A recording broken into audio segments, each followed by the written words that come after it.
It looks quite intimidating at the moment, doesn't it? It's quite big. This is the sweet corn that I said that I was going to do next. This is the early bird sweet corn. Got it for $1.99. I thought it was fantastic. I couldn't leave it there in the garden centre. But what I didn't realise, oh my god, look at the roots. This is going to get massive. What I didn't realise when I was buying, I was on a little shopping spree, if you remember. And what I forgot to realise was that this will probably grow to like 8 or 9 foot. We don't really have the room for it. However, I have found a little space in the back of the garden, and hopefully we're going to have to move the bins about because that's where we put the bins. But at the back of the garden, we've got a massive fence that we're going to try and put the sweet corn up the back of, and I might need to put in some screws or something just so when it does grow taller, I can secure it at the back, because with a bit of wind, it's gonna topple and go.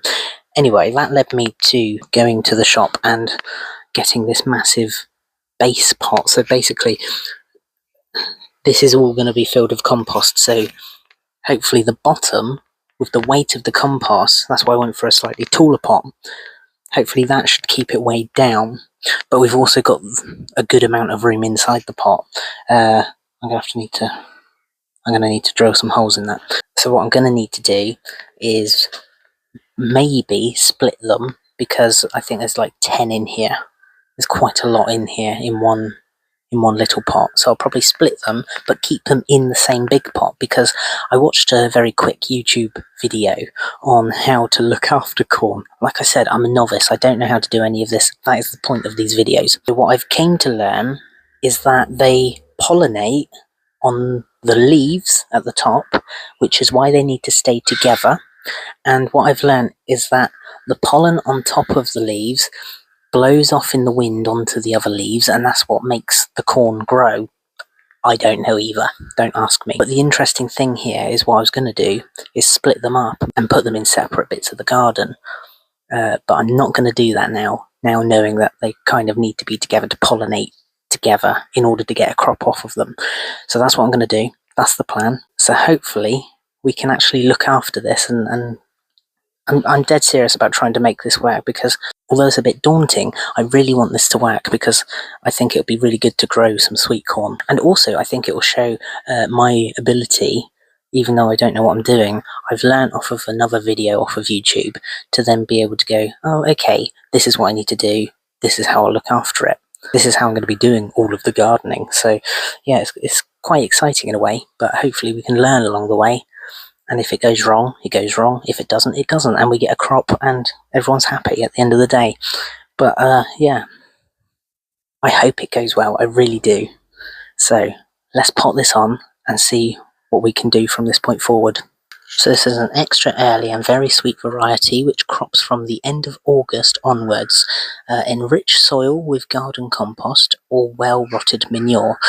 Well, we've got compost, so that's going to have to do. Plant them in a block with 45 centimetres between plants. That kind of goes against my plant them all in one pot idea. It will still work though, wouldn't it? I think so. If it doesn't work, then it's not the end of the world, like I said. Keep well watered in dry weather. Corn is ready when the tassels at the end of the cob turn brown.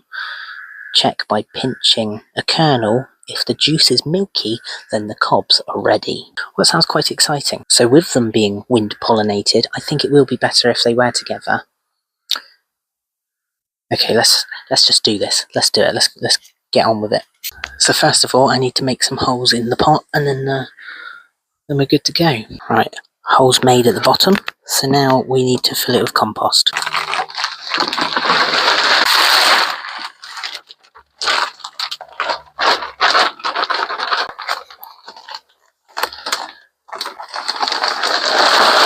Now what we'll do is just break up the compost, because it is quite solid, as you can see.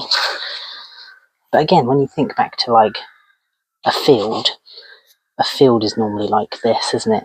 It's never perfect. So the conditions I don't think are as important as, say, any other crop. Look at this. Proper filth this is. I tell you what, it really smells of farm as well. So I don't know if there is any actual manure added to this one. Don't think it says on the bag. Now I don't want to fill the pot too high, so I'm not going to do that, because I want to give it some sort of barrier from the wind, just in case it does go to topple, because I think it will get quite heavy, especially if they're all 8 or 9 foot tall. But I think that should do it. I'll just show you a second. Just like that, not too full up to the top. Now what I'll do is just make a hole in the centre, and then try and split the crop equally, perhaps in sections of 3. That should be okay. Just like that. Look at those roots. Look at them. They're really thick as well, actually. Don't know how easy that's going to be to split. I gently try and prise them apart.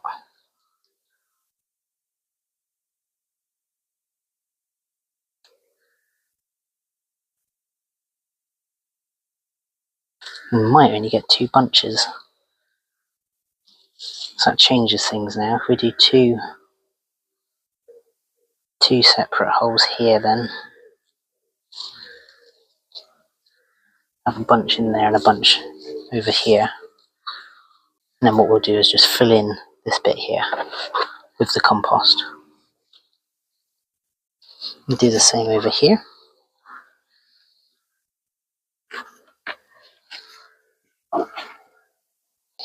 Just adding a bit extra compost to the pot, just to make sure that it's not going to blow over.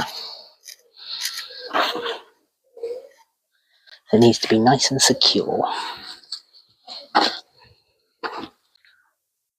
Just like that. So now this needs a good water, now that they're all in here. Beautiful. So I've just washed my hands inside. We're going to go back out and we're going to water them now.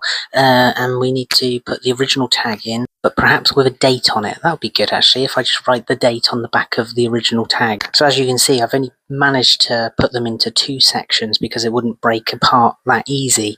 So that means there's like 3 different sprigs in each one. I hope that's okay. But that's how they came in the pot anyway. So I assume they're meant to be planted like that together anyway. But I've just separated them in half, so it gives them a little bit more chance to grow better. I don't know if that's right or not. Comment down below. I'm sure a lot of people have a lot of opinions on what I've just done.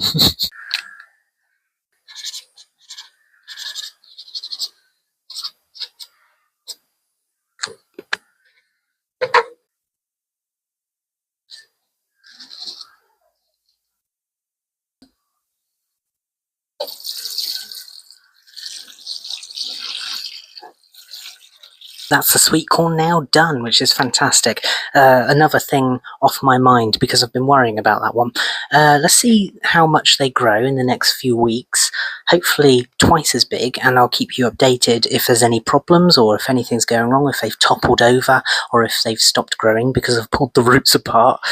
So I'll keep you up to date with those. And if you want to keep up to date with those, make sure you press the subscribe button down below, because you won't want to miss out on those. And plenty more coming to the channel soon. I've got the shallots to do. I've got more potatoes to be chitted and put in the ground. I've got the strawberries to pot on. I've got so many more things to do, which is quite exciting and also daunting in a way, because it's only a small greenhouse, but I'm trying everything. I hope we get something by the end of the year, because all of this would have been a waste of time and everyone's just laughing now, aren't they?